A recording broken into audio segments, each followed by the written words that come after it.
Selamat pagi. Assalamualaikum warahmatullahi wabarakatuh. Selamat pagi, salam sejahtera untuk kita semua.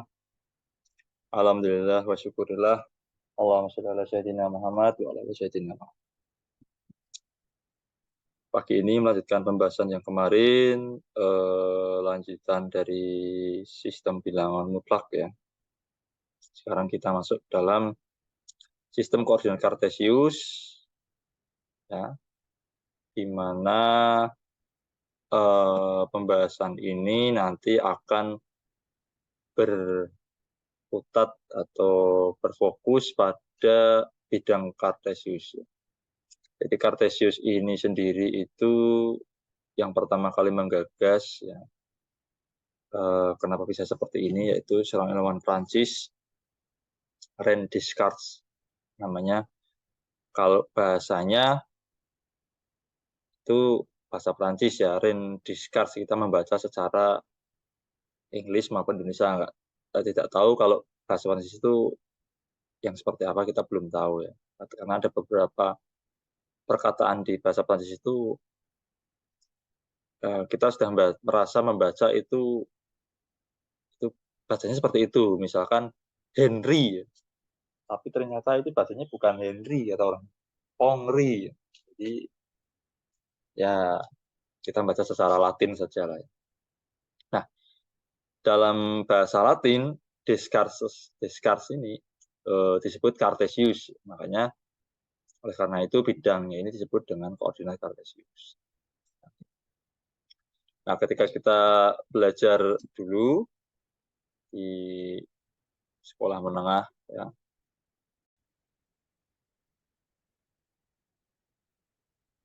ada 4 kuadran, yaitu kuadran 1, kuadran 2, kuadran 3, kuadran 4. Penyebutannya ini berlawanan arah dengan jarum jam.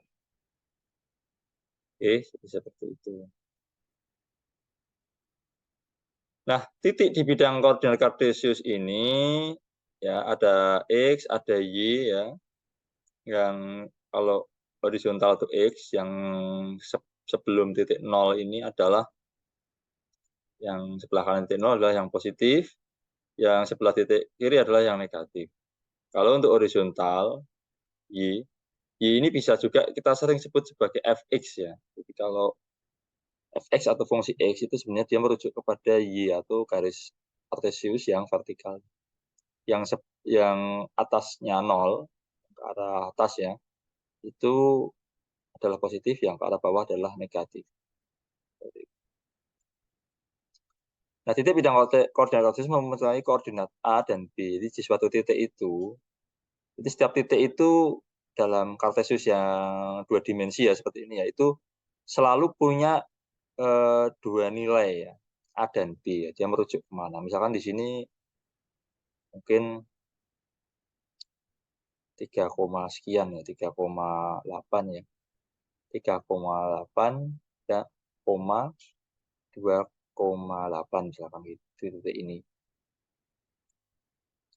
Koordinat tersebut merupakan pasangan terurut atau ordered pair, sehingga jika urutannya dirubah maka didapat titik yang berbeda. Jadi jika urutannya dirubah itu titiknya berbeda.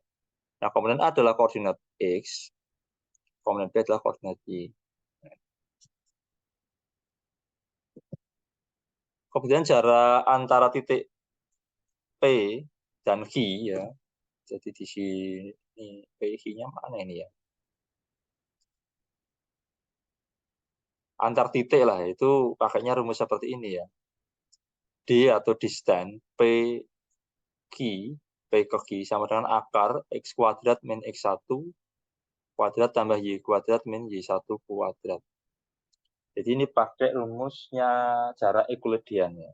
Euclidean seperti itu. Dan untuk hitung jari-jari juga sama, yaitu persamaan lingkaran dengan pusat P, A, B, dan jari-jari R.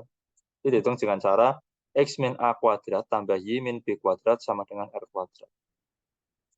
Banyak tengah dari segmen garis yang menghubungkan titik P, A, B itu, dan Q, C, D itu adalah dalam kurung A plus C bagi 2, B plus D bagi 2.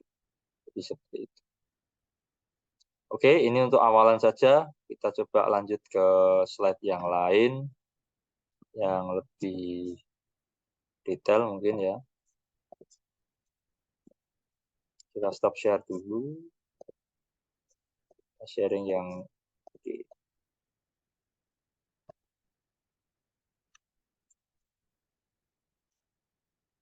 Ini ya, koordinat kartesius dan koordinat kutub. Koordinat kartesius seperti ini ya, seperti gambar yang tadi, titik A itu adalah memiliki nilai X dan Y. Selalu tiap titik itu punya nilai, dua nilai. Kalau dua dimensi, kalau tiga berarti X, Y, Z.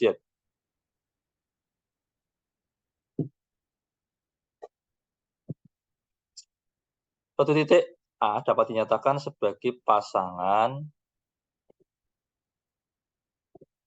berurut A, X, Y. Jadi yang disebut X-nya dulu. X itu jarak A terhadap sumbu Y. X ini jarak A terhadap sumbu Y. Berarti ke sini nih. Ini X terhadap sumbu Y. Ya kan garisnya dibentuk horizontal. Nah, Y itu yang sini. Itu jarak A terhadap sumbu X. Sini. Ingat bahwa posisi ini atau kuadran satu tadi ya, itu X positif, Y-nya juga positif. Karena X-nya itu sebelah kanan 0, Y-nya itu sebelah atasnya. Kalau di sini, kuadran 2 itu X-nya negatif, Y-nya yang positif. Kalau di sini negatif semua, karena S-nya itu sebelah kiri, 0, ya, Y-nya sebelah bawahnya 0. Kalau di sini, X-nya yang positif, Y-nya yang negatif. Karena Y-nya itu di bawah 0, X-nya di sebelah kanan titik. Berikutnya,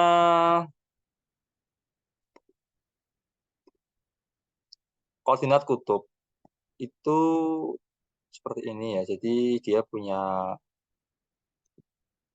ada sudutnya ya. Ada sudutnya. Jadi, suatu titik A dapat dinyatakan sebagai pasangan berurut A, R, alpha. Jadi R itu jarak titik A terhadap titik asal. Titik asalnya kan 0 ya. Ini ke sini itu berapa? Kemudian alpanya itu besar sudut antara sumbu X. Ini sudutnya di sini. Positif terhadap garis OA. Jadi sudah dibentuk ini. Jadi ini kalau di digambar itu ya seperti kayak segitiga ya, sama seperti segitiga, ini ada sudutnya di sini. Sudutnya berapa? Ini adalah alfanya.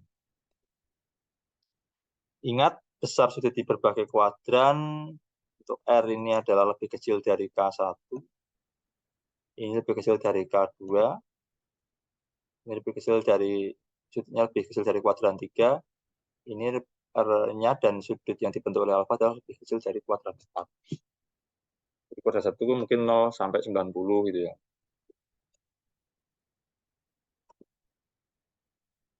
Nah, hubungannya apa koordinat kartesius dan koordinat kutub? Ternyata ada hubungan atau korelasi sehingga ada apa namanya formulasi khusus untuk mengonversikan ya antara koordinat kartesius dikonversi ke koordinat kutub ataupun sebaliknya dari koordinat kutub di koordinat kartesius.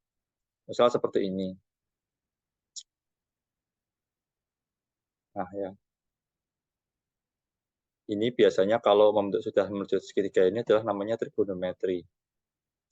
Ya, ini Y, ini X, ini R. Jadi trigonometri akan dibahas mungkin setelah penjelasan ini. Jika diketahui koordinat kutub itu R, alfanya itu adalah cos. Nah, ini barusan ya. Jadi hubungannya sama trigonometri ya. Jadi untuk mencari cos alfa ini berarti yang horizontal ini dibagi dengan sisi miringnya atau X per R. Setelah sinus itu yang vertikal ini dibagi dengan sisi miringnya Y per R. Kalau tangen berarti Y per X. Jadi vertikal dibagi sisi horizontal. Oke, kembali ke sini. Jika diketahui koordinat kutub R, alfa, maka X sama dengan R cos alfa. X-nya ini sama dengan R cos alfa. X-nya ini ya kan. Cosnya itu kan X ya. X per R. Kemudian Y-nya itu sama dengan R sin alfa. Itu seperti itu. Jika diketahui koordinat kartesius X, Y, maka R itu sama dengan, ini rumus dikasih ke situ ya, akar X kuadrat tambah Y kuadrat.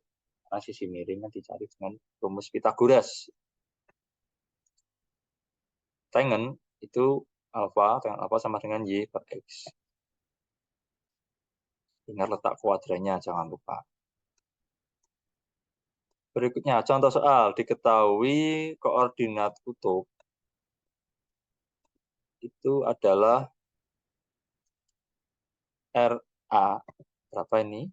Titik A adalah 8, sisi miringnya 8. Atau gradien ini, kalau sisi miring mungkin bisa dibilang gradiennya 8,60 derajat. Ini jadi 60. Terus diubah, bagaimana caranya? Maka kita pakai rumus ini. Nah, kita cari X-nya kan. X sama dengan R cos alpha. Nah, ini sudah istimewa ya, kalau teman-teman masih ingat. Untuk Y-nya itu juga bisa kita cari, jadi X bisa kita cari, Y-nya bisa kita cari. Ini pakai 60 ini kan, kalau sinus berarti setengah akar 3, kalau kosinus itu setengah ya. Jadi 60 ini, kita lihat. Titik A 8,60 derajat itu X sama dengan R cos A. Berarti 8 dimasukkan ya, R-nya itu 8. Ini 8 cos 60. Cos 60 berarti 8 kali setengah akar 3. Maaf, setengah kali setengah. Jadi harusnya hasilnya 4 ini. X-nya itu hasilnya 4. Karena cos 60 itu setengah. Kita lihat. Nah, ya kan? Hasilnya adalah 4. Berikutnya untuk menghitung yang vertikalnya ya. Y sama dengan R sin A. Ini berarti dikali setengah akar 3. Sinus A itu kan sinus 60. Sinus alfa yang 60 derajat ini setengah akar 3. Berarti harusnya jawabannya 4 akar 3. Seperti itu ya. Coba kita cek. Nah, benar ya. 4 akar 3. Jadi kesimpulannya titik A yang 8,60 derajat ini itu ketika dirubah menjadi koordinat kartesius ya, itu X-nya itu sama dengan 4, Y-nya sama dengan 4 akar 3. Jadi ya ini kesimpulan. Ini koordinat kutub, ini koordinat kartesius. Contoh lagi, diketahui koordinat kutub titik A 12,150 derajat.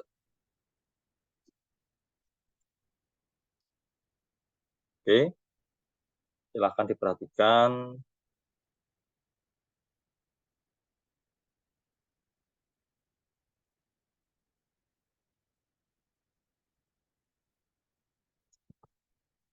Berarti sebelah kiri atau kuadran 2 ya. Titik A sama dengan di sini 12. Kita cek. Ke sana muter. Maka X pakai rumus yang tadi, X sama yang tadi ya, X sama dengan R cos alpha, Y-nya sama dengan R sin alpha. Jawabnya ya cos, cari dulu cosnya berapa ya. Cos 50 itu ternyata sama dengan minus cos 30 ternyata. Jadi cos 50 itu sama dengan minus cos 30 ya, itu karena kuadran 2 tadi itu ya. Beda minusnya. Kemudian 12 kali minus setengah. Berarti harusnya min 6 akar 3. Oke. Berikutnya Y kali R sin alpha. Ini sinus 150 itu berapa? Sama dengan sin 30 ya. Berarti daerah sin di sini itu adalah positif. Yang positif itu di sini adalah sin. Kalau guru saya dulu pernah mengajarkan itu apa ya? Ada sebuah istilah ya, jadi namanya katanya jembatan keledai ya, untuk memudahkan mengingat. Itu ternyata guru saya pernah menuliskan itu gini, semua sindikat tangan kosong. Nah ini, jadi waktu SMP nggak tahu, mungkin tiap-tiap guru itu punya cara sendiri untuk memudahkan siswanya ataupun muridnya memahami atau menghafalkan suatu fungsi atau suatu formula kan gitu. Nah, ini semua sindikat tangan kosong maksudnya di sini. Kalau di sini tuh semua kita mulai dari kuadran 1 ya, di sini kan kuadran 1, kuadran 2, kuadran 3, kuadran 4. Itu kan dibagi 4. Semua tuh di sini. Berarti di kuadran 1 semuanya positif. Semuanya positif. Nah, ketika diputar searah berlawan dengan jarum jam yang ini kuadran 1 itu semua positif, sinus, kosinus, tangen itu positif. Nah, ketika diputar ke sini sindikat. Nah, semua sindikat. Berarti di sini itu yang positif hanya yang sinus. Ketika ketemu di kuadran sini yang positif hanya sinus. Maka di sini adalah sinus itu nilainya positif nih. Tidak negatif nanti ya hasilnya itu ketika dikalikan. Nah, sindik tangan. Nah, tangan itu maksudnya tengen. Berarti di kuadran 3 itu yang positif itu hanya tengen. Selain tengen, kosinus maupun sinus di daerah ini itu akan negatif. Nah, kalau dicari sinus dan kosinus itu negatif. Nah, kemudian di kuadran 4 itu kosong, itu maksudnya kos. Di sini itu berarti yang positif hanya yang kosinus. Sinus dan tangen itu akan negatif ketika di sini. Ya, mungkin seperti itu aja tambahannya. Oke. Selanjutnya kita buktikan apakah benar positif. Ya. Itu jawabannya 12 kali setengah, yaitu 6. Ya.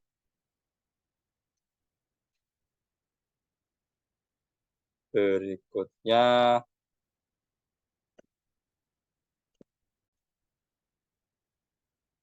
jadi koordinat kutub untuk B 12,150 derajat ketika dijadikan koordinat kartesius itu menjadi B sama dengan B minus 6 akar 3,6. Oke. Berikutnya contoh soal lagi, diketahui koordinat kartesius. Ubahlah ke koordinat kutub titik 4,4 akar 3. Nah ini dari tadi dari kutub ke kartesius, ini dari kartesius ke kutub. Kita coba cek. Di sini ya, 4 itu berarti yang X-nya itu 4, dari sini ke sini itu 4, yang 4 akar 3 itu yang atas. Maka R sama dengan akar X kuadrat ditambah Y kuadrat. Ini pakai rumus Pitagoras. Atau pakai tangen alfa ini ya. Untuk mencari sudutnya, pakai tangan alfa sama dengan Y per X. Dijawab. Titik A, yang dimana 4,4 akar 3 tadi, itu dimasukkan ke rumus formulasi ini, R sama dengan akar 4 kuadrat tambah 4 akar 3 kuadrat. Jadi akar 16 tambah 48. Sama dengan akar 64. Ini harusnya nilainya adalah 8. Ya, 8 radiannya ya. Kemudian tangennya adalah tanggapannya untuk mencari sudutnya Y per X. Berarti 4 akar 3 dibagi 4, yaitu akar 3. Tangen akar 3 berapa? 60 derajat. Ya, ini termasuk sudut istimewa ya. Kalau teman-teman masih ingat, tangen 60 derajat itu adalah akar 3. Oke. Jadi untuk koordinat kutub dari A, titik A, di mana 4,4 akar 3 itu sama dengan A 8,60 derajat. Contoh lagi, titik lagi koordinat kartesius, di mana titik A itu ada di 4, minus 4. Nah, seperti ini. Nah, ini berarti kuadran 4. Di sini itu yang positif hanya kosinus.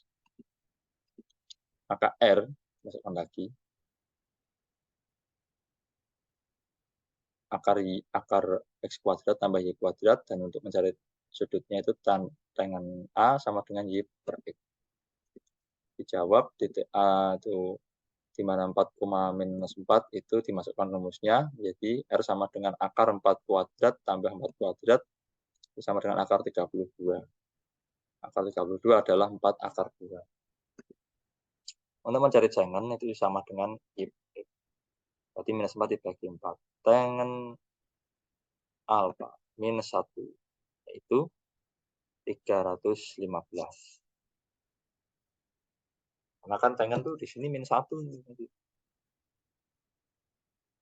Kan di sini miliknya si kosinus yang positif. Si 1.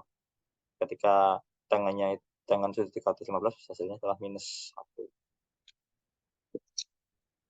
Jadi seperti itu. Jadi sudut A, titik A 4,-4 itu sama dengan titik A 4 akar 2, 315 derajat untuk koordinat itu. Yang perlu diingat itu apa? Ini perbedaannya. Kalau koordinat kartesius itu ya dimana posisi di sini ya berarti ekstensinya positif semua, itu berarti R-nya itu masuk di kuadran 1. Kalau yang sebelah sini itu R-nya masuk kuadran 2. Jadi semua sindikat. Nah, di sini itu sinus, kosinus, tangen positif semua nilainya. Jadi semua sudut di sini kalau di Stari menggunakan sinus, kosinus, dan tangen semuanya akan positif. Ya, diingat ya. Semua. Ini sindikat atau sinus tadi itu.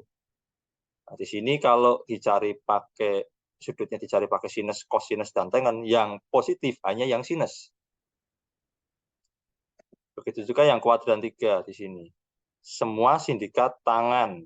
Tangan itu sini berarti tangen. Berarti semua sudut di sini kalau dicari sinusnya, kosinus, dan tangen, yang positif hanya yang tangen. Dan di kuadrat 4 itu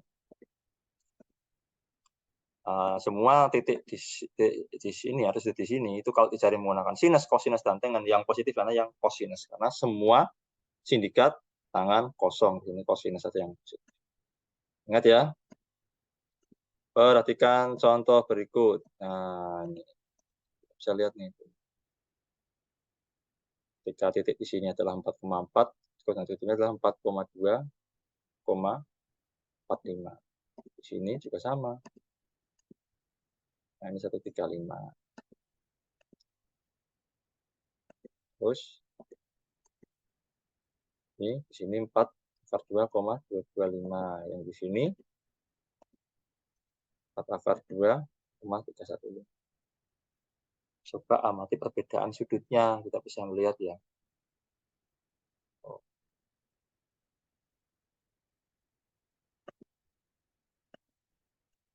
Silahkan nanti soal-soal ini teman-teman kerjakan.